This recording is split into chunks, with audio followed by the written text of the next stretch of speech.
Hey guys, this is Simon from Fateless. This is another video calling out one of our kind of like big steps in our game design for our first title. I'm able to share with you some super exciting news. Okay, now just picture this. I'm at GDC, myself and Sham, we kind of bump into one of Sham's old friends from kind of old game design days, almost like a mentor for Sham, and we're talking about cinematics. And we're basically saying, look, we want to hit a really high level of cinematic within our game to basically deliver the first part of the story, to get you on that path of being excited about the lore. And anyway, Sham's friend turns around to me and goes, just kind of like talk me through what you want to do in the cinematic. And on the spot, I'm just like reeling off this very cool pitch of what our lore would look like. And he turns around to Sham and goes, you know what? I'm just going to phone Jerry right now. Now, I had no idea who Jerry was at this point, but freaking hell, now I do, and he's an absolute superstar, and it's kind of like started this ball rolling of us working with actual legends in the industry when it comes to cinematics. Now, cinematics don't come cheap, okay? And if you look at other games in our genre, there's not many games which are really pushing this kind of like cool visual impact when you start the game. You know, Raid's now several years old, and they've done some brilliant visual cinematic type work with their advertising and, you know, with their storytelling with like Ultimate Death Knight, for example. But their intro to the game actually doesn't deliver the same impact that their advertising does now, because it's quite a costly thing to do. You're talking hundreds of thousands of dollars per minute. And to get to some of the real high level cinematics like Blizzard or Riot, that could be $1 million per minute worth of content. One of the games which I think has actually done it better than most in our genre right now is Dragonair. So Dragonair have got a very cool visual. They've got some key characters that they introduce you to straight away. And you know, they're probably the first game I think in our genre that I'm aware of anyway that have really delivered on an opening cinematic with very high quality.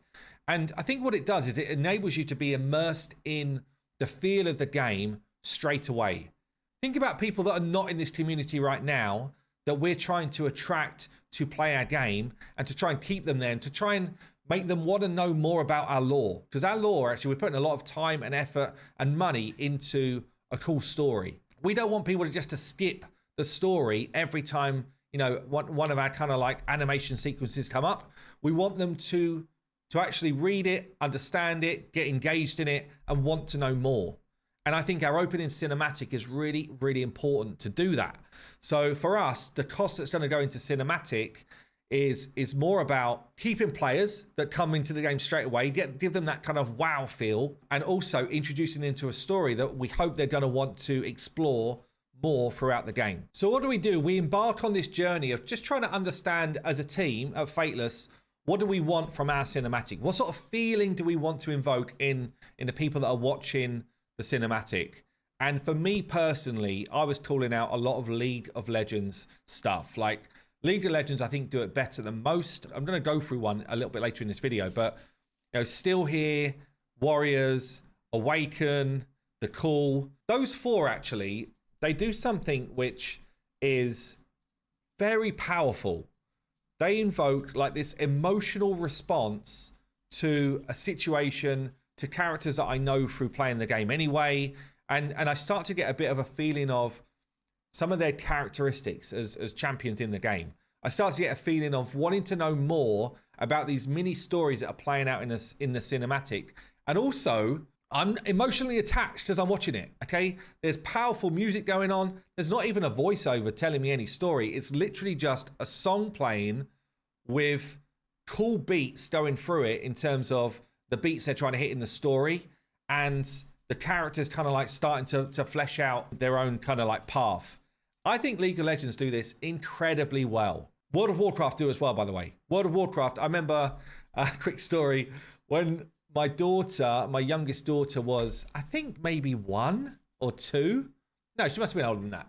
Maybe 3 or 4. Anyway, maybe more like 3. I'll be playing a bit of WoW and she'd come over and she would literally want to watch the WoW cinematics with me. She must have been at least 3. And I was happy to, because I absolutely loved watching the cinematics as well. Like, you know, they're mind blowing. So those two kind of companies, I think, have done it better than almost any others. Like, I was just reminiscing on the first WoW cinematic trailer with Dan, and just the whole kind of feel of it, the feeling that it invokes in me. It's not even like the visual quality as such, although the visual quality still holds up to this day. And we're talking now, what, 20 years on? It's just so good. So you get the kind of intro bit of blurb and then bam, into this visual.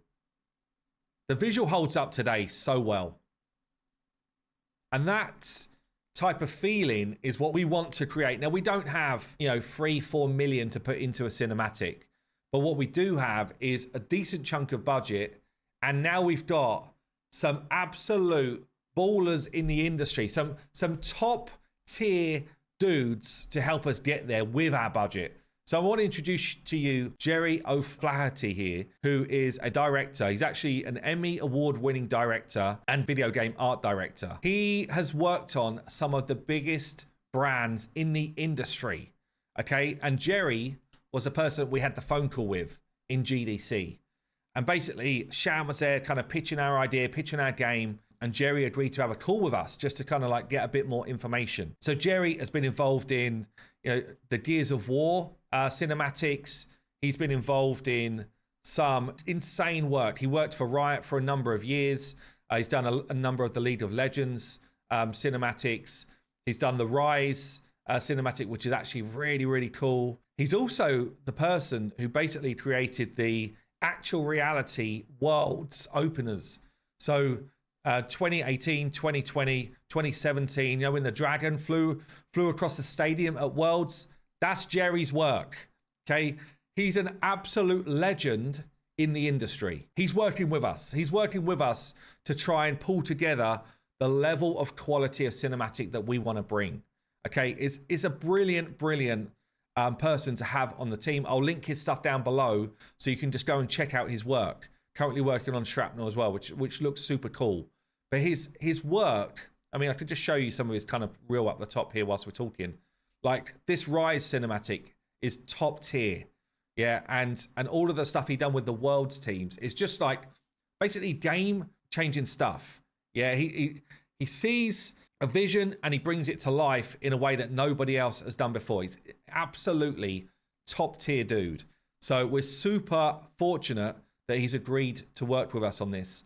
And then he's introduced us to a good buddy of his, Michael Berry, is also a creative director, art director, and he's going to be our kind of like lead on our cinematic. So Michael Berry, again, if you look at the projects he's worked on, I'm literally like that. Kid in a candy store, done basically a ton of the Valorant cinematics with Riot. He did the Kin of the Stained Blade cinematic with League of Legends. He's actually worked on possibly my favorite cinematic from League of Legends, which is Warriors, which we're going to take a look at through this video a little bit later. But he totally gets it. He totally gets what we want to deliver. Yeah, basically we're working through now, different storyboard ideas of how we're going to deliver our first impactful cinematic and try and hit the sort of budgets that we want, whilst hitting the quality level of a League of Legends kind of visual. Now, we're not going to have a 4-minute video because we can't afford that, unfortunately. But what we will have is, a good 1 to a minute 15 or so of a cool introduction to the game that's going to wow people that perhaps kind of come to this genre and don't know what to expect yet, okay? And I've always said that if we're going to do this, if we're going to create our own game, we're coming at this from the view of we want to disrupt this genre. We want to come with, the most fun gameplay that we can bring, great visuals all the way.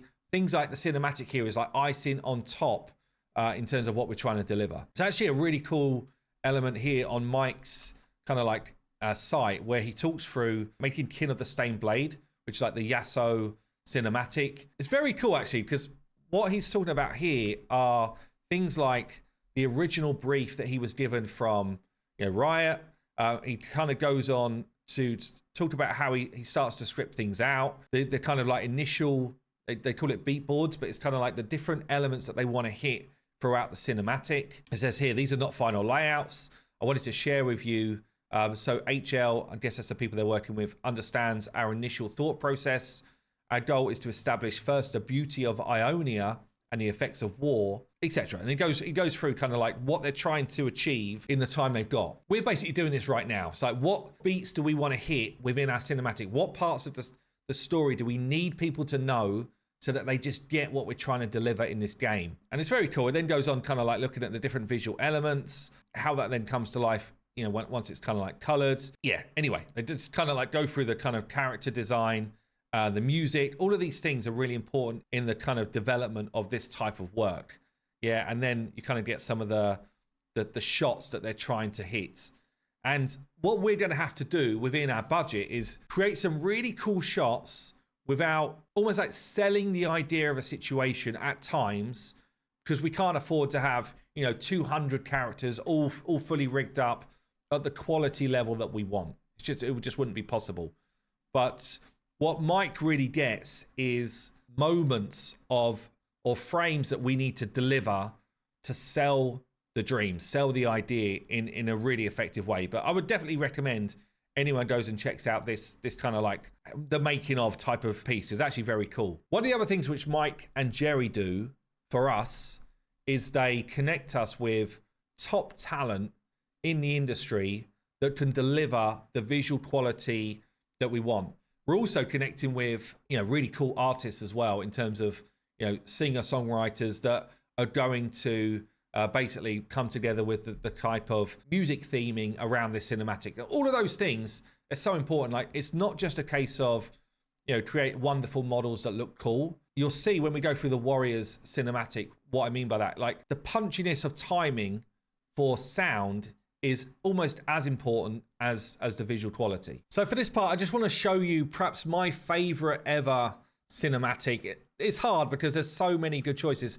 Actually, in our Discord, I put out a post just asking people to drop their favorite cinematics and basically say why. Because, you know, whilst we're exploring this stuff, we'd love for your input to come in, you know, and there's loads here. There's loads of really great ones. I was watching all of them the other day when they were being posted in, and it's very cool to understand what people are attached to and, you know, all that type of stuff. I'll put our Discord down below. I'll also just call out at this point, like anyone who's supporting us on Patreon, those type of support mechanic, they're enabling us to do stuff like this, by the way. So I want to say thanks to anyone who's doing that. And, you know, if you want to get involved, then please do. I'll ping that down below as well. So yeah, for this cinematic then, Warriors, and I think League of Legends do this so well. You basically have 3 story lines going on, you know, consecutively. You know, they're basically all going along at the same time. League use music and song to deliver impacts at different times, and we'll see it play through with this. It's kind of like setting the scene, and generally it's quite a soft intro in terms of the song.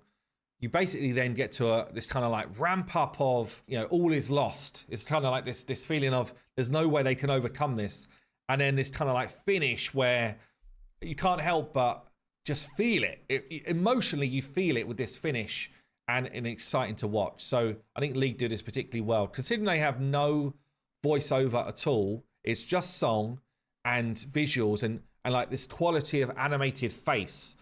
Mike was actually involved in Warriors, so this is part of his work. But damn, this is probably my favorite ever, and that's saying a lot because there's so many cool ones. Setting the scene.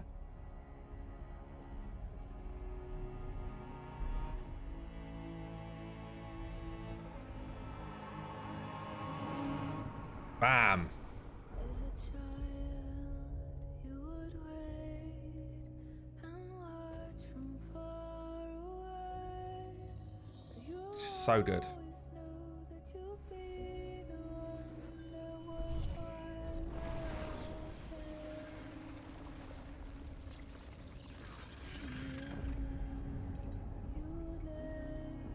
The bad guy.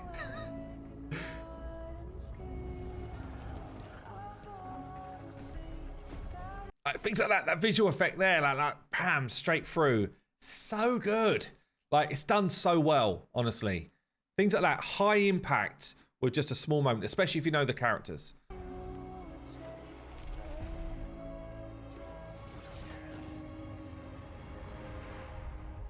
Yes. This is, so you've got the intro of 3 stories. We now go to the part where it's like, we're strong and we can deal with this. Yeah, this is that part. Come on, Darren.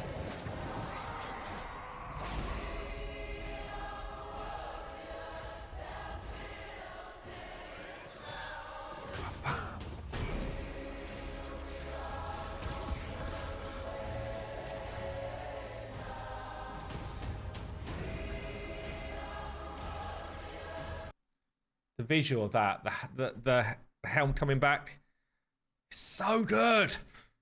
It's so freaking good, honestly. Little moments like that for me, oh man, the visual impact, amazing.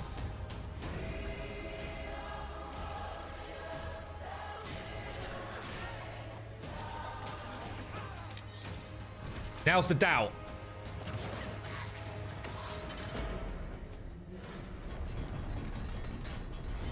Look out.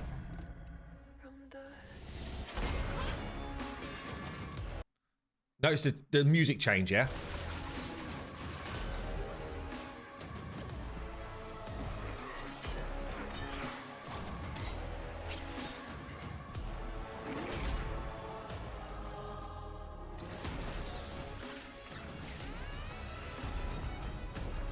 Very cool.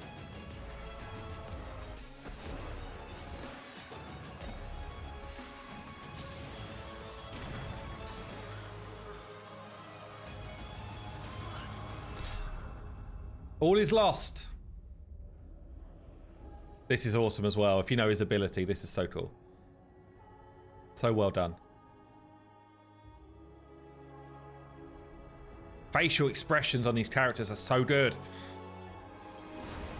Change up, let's go! Love it. This bit is so good. Yeah.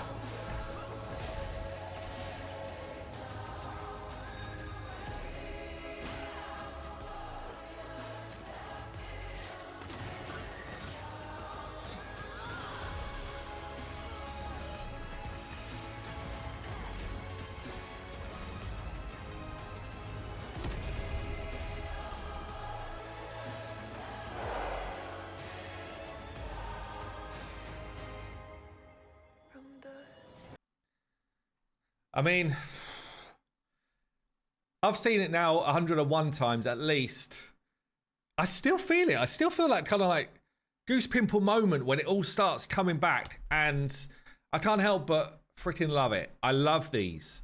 It's a shame we can't afford 3 minutes 11 worth of cinematic, because I would absolutely do it. But what we're trying to do within the time we've got is set the scene, is create that emotional response, is have these awesome characters with the visual quality of this.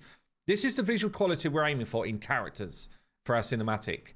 And we're blessed to be working with two guys that have been there, done it in the industry for years and years with top tier IPs and just delivered again and again and again. They've got the connections to introduce us to the right people to get this done. And I cannot wait. I'm literally so excited about this. I cannot wait to see what we deliver. We've already come up with about 4 different proposals in terms of storyboards that we might work with. We're now refining it. And yeah, I can't wait. So hopefully you're excited as well. I'm like genuinely so excited about this. And I can't wait to show you guys what we come up with. And hopefully we'll do some behind the scenes stuff as well in terms of, a bit like what Mike showed there with the making of. We're going to try and do that type of thing for you without revealing too much. But yeah, cinematics coming your way. I cannot wait.